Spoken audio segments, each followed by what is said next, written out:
Hello, everyone, and welcome to another episode of Autism Stories. I'm your host, Doug Bletcher, the founder of Autism Personal Coach. Autistic people are the true experts of the autistic experience, and Autism Stories is where we interview autistic people to learn from their stories, experiences, and get their advice. If you would like to be notified about each week's episode of Autism Stories, we suggest you subscribe on your favorite podcast listening platform. We would also appreciate it if you could give us a positive rating and review, as it will help others to learn about autism stories. When I created Autism Personal Coach, it was with the sole purpose to give autistic adults and teens the support that is lacking for them just about wherever any one of us lives. Often in business, you hear concern about your competitors. However, to me, I never look at any organization that is providing coaching as a competitor. I look at them much more as a friend. A friend as long as the beliefs of that coach or organization, how they implement coaching, is similar to mine. While I'm thrilled that Autism Personal Coach continues to grow and support the autistic community, we'll never be able, no matter how much we grow, to support everyone that wants coaching. More important to me than the success of Autism Personal Coach is the concept of coaching for the autistic community. While every autistic person doesn't need coaching, I know for the last 8+ years during Autism Personal Coach's existence that it can be so valuable coaching to so many. That's why I'm thrilled to be joined today by David Hall, as he provides coaching to autistic adults, and he will discuss with us how his coaching process is implemented and how he has learned by coaching others and why collaboration in the autistic community is so important. We hope you enjoy today's conversation.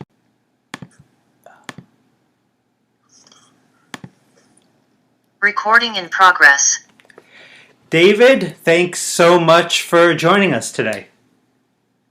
Absolutely. Pleased to be here, John. I wanted to start out and learn how I do on each of these episodes. Where does your story in the autistic community begin?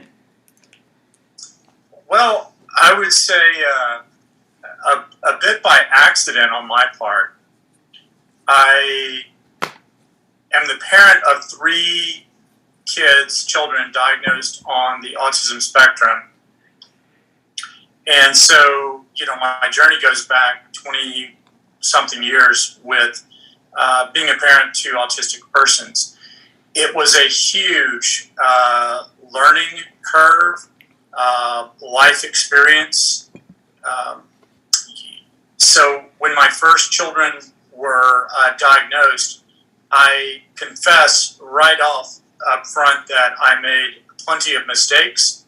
I didn't understand autistic persons, autism, that particular unique neurology. So fast forwarding, I was at a crossroads moment with my career about 4 years ago, and I decided to do something different. And I began doing research on outcomes for autistic adults, particularly here in the United States. And Doug, what I discovered was really disturbing. I discovered that autistic adults were faced with a lot of anxiety, chronic depression. The unemployment rate, including self-unemployment, is pretty devastating. And then, of course, the suicide rate for autistic adults. And so I decided something dramatically different had to happen. And so I put together a methodology of life and job coaching based on what we call E3, engaging, equipping, and encouraging. And So since that time, I've been doing life and job coaching for autistic adults worldwide, actually. So Now, you mentioned that you started coaching autistic adults. You founded the Foundation for Life Guides for Autistics and Neuro Guides. You mentioned E3 before. What are can you maybe expand about tell us a little bit more about those core principles and how you use them in coaching? sure. So I tell people, and in working with volunteers and our board and our public, that it's both a very simplistic approach and yet complex, because each of our three methodology areas applies not to sort of this formulaic, everyone's the same approach. We don't believe in that. We see each autistic person as a unique person. And so every person has unique attributes. So what works for one obviously may not work for another. And so taking the first one of engagement, the best way to put that is we build bridges. So we are constantly seeking to discover, based on strengths, and we take all of our adult autistic clients, and we call them clients because it's a professional relationship, and we take them through strength finders. And so discovering what their unique core strengths are is extremely beneficial to our work. And so we are seeking to build bridges based on their strengths, based on their unique needs. And now it hasn't always worked, but we have seen amazing transformational results, which is absolutely important to us. So always building bridges, always looking, always discovering unique aspects for that individual client. Equipping. So Doug, in the past, and unfortunately we're still seeing a lot of this today, there's been this presumption, right, that autistic people so you can sort of open up a book and it's very formulaic, and they need to be taught to do this, and this so that they will have a successful life. And then add all the other stuff in it. Just smile and be happy and blah blah. Shake your hands firmly. Whatever. It's just this litany of things to do. We call them ILS, independent living skills, etc. The truth of the matter is this: that I believe that there are life skills that ought to be understood, ingrained, and utilized. Some are basic to human, existence, health and safety, personally and publicly, and all that. I agree with that. But many autistic people do not need the certain life skills that are ascribed to them. I like to tell people about one of my favorite autistic persons in history. Now, he did not have formal diagnostics, I confess that, but Albert Einstein, come on, never tied his own shoes, didn't know how to cook. I mean, he got by, right? I mean, it was pretty good with math. So some autistic people do not need certain life skills. So we need to be careful with that. We need to base that upon the unique needs of the person. I call it interdependent living skills versus independent living skills, because we live in community. You can argue with me on that if you want, but I will say that there are very, very few people in this world who live completely independently. And finally, encouragement. Doug, if there's one thing that autistic persons in the autistic community and those who care for them and care about them need, it's encouragement. What a disconnected, misunderstood, discouraged group of human beings. We need to encourage one another. I need encouragement. Do you need encouragement, Doug? I always need encouragement. Well, so much there that I agree with David. And I love that you talked about interdependent living because I don't know if there's a human that's ever existed that has successfully lived independently. Right, right. Jeremiah Johnson in the movies up in the mountains in Colorado, maybe. Absolutely. And I feel like a big part of coaching, certainly helping people achieve the things that they want is important, but equally as important is just providing that support and validation to folks. Absolutely. And I'll add one more thing. You've not asked it yet, Doug, but it might be on the edge of people's questions, sort of in the room. My own personal journey changed pretty radically about 2.5 years ago. I had been working with lots of folks with Life Guides for Autistics, Neuro Guides, and my friend and colleague Tara Vance, who's the founding editor of neuroclastic.com, incredible resource. She gently goaded me, well, maybe not gently knowing Tara, but she pushed me to pursue diagnostics for myself. And I did that. I did an informal diagnostic and then followed by formal diagnostics. And so I discovered, quite to my own surprise, that I'm on the spectrum myself. And, I had become a world-class professional at masking, hiding, pretending, and trying to be a really good neurotypical so no one would notice. And a lot of people are anxious about going going to get an assessment. What kind of convinced you hey, this would be maybe a step that I should take in my life? I had so many questions. I felt at times, Doug, that I personally was living a bit of a fraudulent narrative, because as I look back to my childhood, my dad, I've got a great relationship with my parents. My dad was, pushing me to, have the typical high school, middle school childhood, play football, do these things, just sort of do these neurotypical things, all the neurotypical things. And I'm sure I was terribly frustrated with them because, I wanted to build Universal Studios monster movie models. I wanted to do these, crawl around in the woods and just investigate little, things, unique things. I had this very different neurology that it felt as a young person I was trying to stuff into these neurotypical life culture compartments, and so I felt like there were unanswered questions that needed to be answered. So I pursued the diagnostics, and it was both liberating and painful. And I've written a couple of articles on that particular part of my journey. So.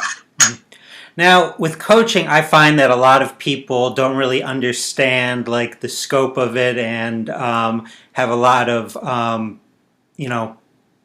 maybe stereotypes about it, what it is or what it isn't. So I'm wondering, from your perspective, in terms of people and their understanding of coaching, what you found.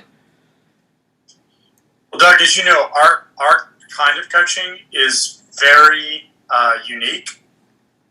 When I tell people what I do, I'll let it know almost every time the neurotypical folks will look at me and just get this kind of strange look on their face that nobody does that. And so our approach, our aspect is very unique. And by the way, I just want to take this moment to say I am so absolutely thrilled that you do what you do.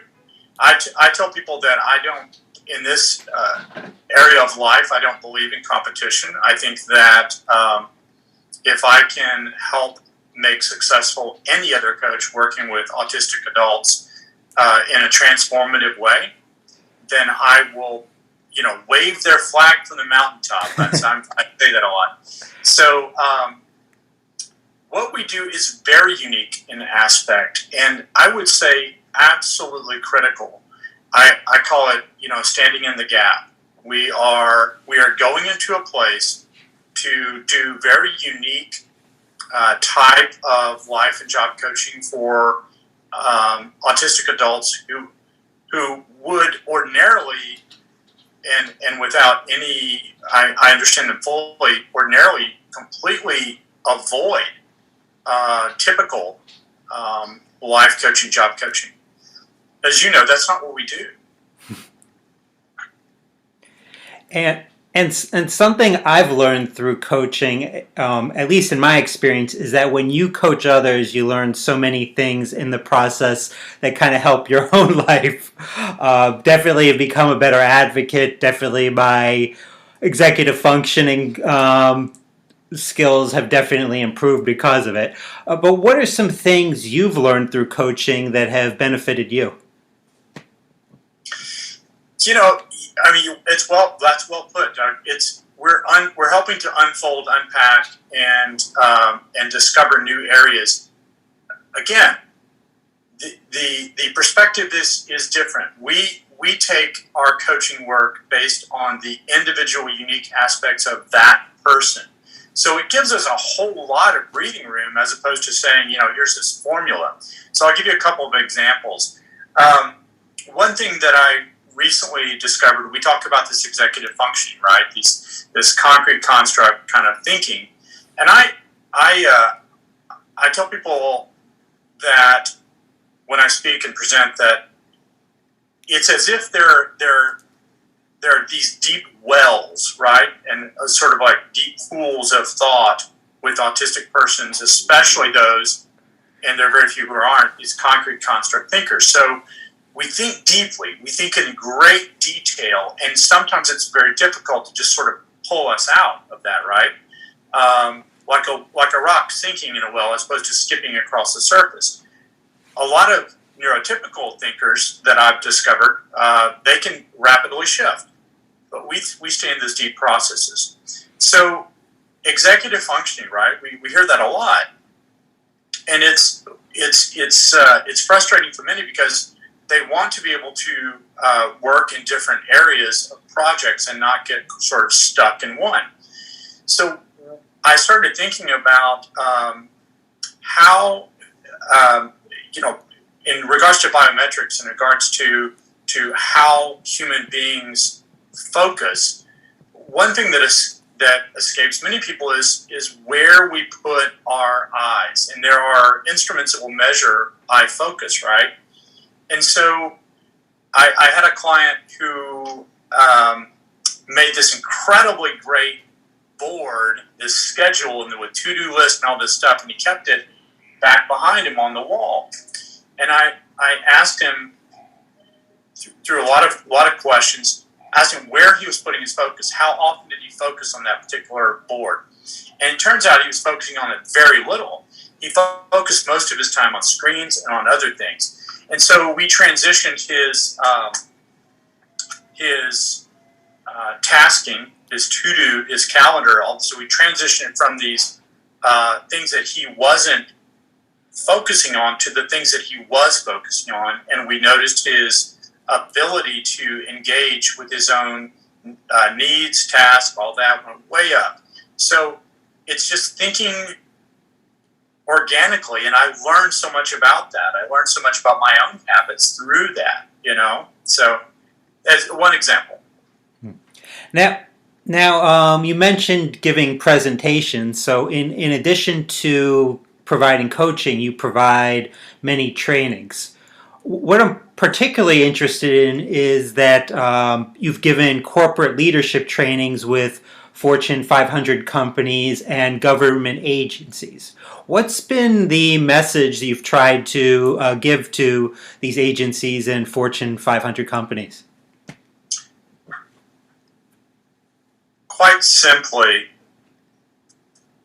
that all minds have a place, a purpose, and that all persons have a sense of belonging. So my message is not, and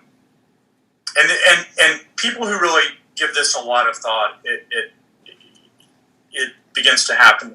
This idea of neurodiversity, I call it true neurodiversity. It's this concept, right, that all minds, neurotypical, neurodivergent, that we all have a place and we all have purpose and we all have strengths. We need to be honored, given dignity, recognized for our dignity, and given a place in that. So when I work with corporate CEOs and leaders and some fantastic people, that is my messaging, that it's neurodiversity as actually fully inclusive. And we've worked with CEOs and corporate folks in this idea of universal design inclusivity. There was a time, Doug, that we believe that sort of if you're diverse in a company, in a culture, well, that's good enough, right? Everything will just sort of work itself out. Well, that was a failure, that kind of thinking. Maybe it was a good first step, but we have to engage now in inclusivity and actual design for inclusivity. And a big part of that is the idea of neurodiversity, that we are, like a biosphere. Like we all have these intricate, varying ways of approach, and that if we can honor everybody's thinking, we're going to benefit. Companies will benefit, corporations benefit, organizations benefit. They're able to do their work, their mission, whatever it is, much more with much more integrity, much more value, everything. It's so that's our aspect. It's not that neurodivergence, autistic people, sort of rock, and that we need to ascend somehow to our own place. It's letting and helping everyone work together. And what's been the response from these companies or agencies to this important message? Well, we're working now with one of the largest companies in the world, and they are in the process of examining and working diligently forward to retool, re-engineer a lot of the ways that they do hiring, onboarding, and beyond. And so it's working. I mean, it's fantastic. It's exciting to see these things happen. As I speak with groups, I'm beginning to see corporate leadership and CEOs stepping into this dialogue, stepping into this discussion. And behind the curtains, a lot of times as CEO, especially neurotypical CEOs, won't publicly commit, but they'll come behind the scenes and contact us and say, I like what I'm hearing. I think it could have profound value for the future of our workplace. How do we take first steps? So they're researching it now. We're seeing momentum that we have not seen before. I mean, I don't know if you're seeing this, but in the last 2 or 3 years, some fantastic things are starting to happen. Absolutely. And for our listeners to learn that beyond this interview that want to learn more about NeuroGuides and possibly access your coaching or the presentations you provide, how can they do so? I would say just go to neuroguides.org and reach out to us there, and be happy to talk to people about how we can help them to find their own place in life and make it a joyful, successful place. You were talking earlier about competition, and you know how you don't look at it like that, and I completely agree. So I think we were destined to connect at some point. So I'm so glad it is today. Exactly. Collaboration, I think, in the autistic community, to me, it's so important. And that's why I was really excited for something that you're a part of in creating just recently, and that is the Diversity with Dignity Global Roundtable. Can you tell us a little bit about this important project? Well, quite simply put, it's time. It's time for this to happen. Myself and my partner, Marcy Champy, also known to the world as Samantha Kraft, who's the author of Everyday Asperger's and now Autism in a Briefcase, have been involved in several roundtables, global events where the dialogue, the discussion, the coordination, the leadership of all of them has been led entirely by non-autistic, non-neurodivergent persons. And so, it was over the last however many years, it's been this constant struggle to speak into the dialogue, to speak into the discussion, to have a place at the table. And so it became quite obvious in the last year that was not going to change in many circumstances. So we just decided to do something radically different, to just simply start our own global diversity roundtable and bring and start and have with the leadership and the founders be neurodivergent, autistic, and other people who would then allow other people to come in who are just desperate to have a voice and be able to be heard and be validated. And Doug, it's been incredible. I mean, it's been phenomenal. We have another one coming up. The number of people contacting us who want to be a part of this is just fantastic. And our next global roundtable event forum is going to feature a wonderful community coordinator, business leader from India, who's going to speak into what it's like to be of a different ethnicity and to be neurodivergent, and how that intersectionality of community comes together. So I'm excited about it. I'm thrilled. Absolutely. And I know you mentioned the next one's coming up. Can you give a little bit more about date, time, and how people can join? Yeah, I believe it's next Wednesday, and I would suggest, if you want to find out about it, go to LinkedIn or do a Google search and look for Global Diversity Roundtable. And the link is there. There's no charge, there's no fee. We're inviting people to come in community. So click on the link, accept it, and would love to see you there. Well, last month my schedule didn't allow me to join the roundtable, but I'm definitely planning to this month. It's on my calendar already, so look forward to seeing you there. Absolutely. Well, David, I really enjoyed the conversation today. We had some scheduling difficulties, but I'm glad we were able to make it finally happen. Thank you, Doug, and thank you for the work you do. I so appreciate it and value you and your work, and I look forward to the momentum that we're creating together and to a day where we're going to say, we made it. This is a day of true neurodiversity. Even if you and I don't arrive there to see it, just to be a part of it is very exciting. I like how you put that. Yeah, just continuing to build that momentum to that day. Exactly. Thank you, Doug. Thanks so much to David for the conversation. To learn more about David, check out the link in the podcast description of this episode. It was great to talk with a fellow coach, and this isn't the first time I've had a coach on Autism Stories.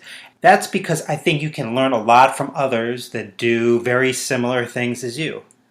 Many times clients of Autism Personal Coach aren't sure where to turn to continue to learn in their career, or they just want to grow. And that's where Autism Personal Coach comes in. If you're looking to learn and grow in your career, then Autism Personal Coach is here to help you with that. Book a free call with me today to learn how we can help. A link to book the call can be found in the podcast description of this episode.